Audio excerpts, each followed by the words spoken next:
दोस्तों, आप देख रहे हैं कि किस प्रकार से भारतीय जनता पार्टी के नेता, मंत्री नोटबंदी की इस त्रासदी के दौरान भी पैसे कमाने के अलग अलग तरीके ढूंढ ले रहे हैं। किरण रिजिजू साहब के इन भ्राताश्री ने, इन भाई महोदय ने तरीका एक अलग निकाला। भाजपा के कुछ दलाल मित्र कमीशन खोरी करके पैसा बना रहे हैं। भाजपा के कुछ नेता काले धन को सफेद करके पैसा बना रहे हैं। और पिछले एक महीने में जो खबरें आई हैं, उन खबरों ने हमारी उस बात को और ज्यादा स्टैब्लिश कर दिया है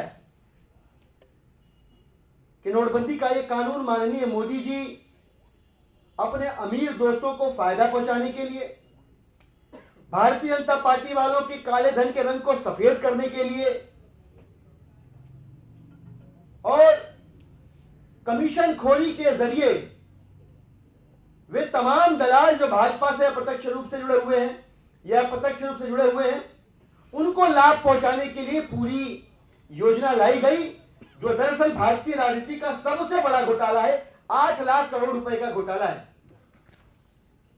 और मैं एक रिकैप जैसा कुछ करना चाहूंगा आपके सामने, जिसमें नोटबंदी के ठीक बाद राजस्थान में भारतीय जनता पार्टी के एक नेता 1 लाख रुपए की रिश्वत के साथ पकड़े गए। नए नोटों की रिश्वत थी। तमिलनाडु में 20 लाख रुपए पर बरामद हुए भारतीय जनता पार्टी के यूथ के लीडर के पास से।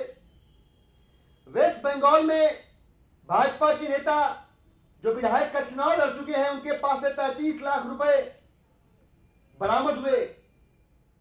और अफवाहें ये भी उड़ी कि वो बाबुल सुप्रियो जो भाजपा के सांसद हैं, उनके नजदीकी हैं, भाजपा के तमाम बड़े बड़े नेताओं के नजदीकी हैं।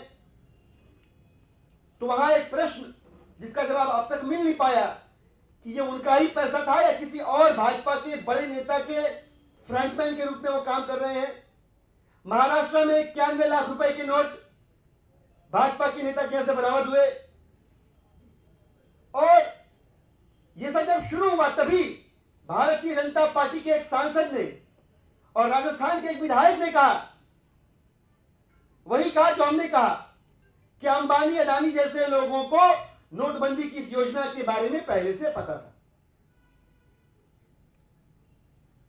ऐसी और भी बहुत सारी खबरें हैं जो इस बात को स्थापित कर देती हैं कि पूरा देश मोदी जी ने लाइनों में लगा दिया, देश को कतारों में मरने के लिए छोड़ दिया, जबकि उनके अमीर दोस्तों की चांदी है। तो ये कैशलेस ब्लैक मनी से शुरू हुई डिबेट जो अब कैशलेस इकोनॉमी की तरफ मुड़ चुकी है, या यूं कहूं कि मोड़ा गया है जबरदस्ती अपना चेहरा छुपाने के लिए, उसमें भारतीय जनता पार्टी के सभी अमीर दोस्त, सभी कमीशन खोर दलाल, वे तो कैश से लैस हो गए, जबकि इस देश की जनता कैश लेस हो गई।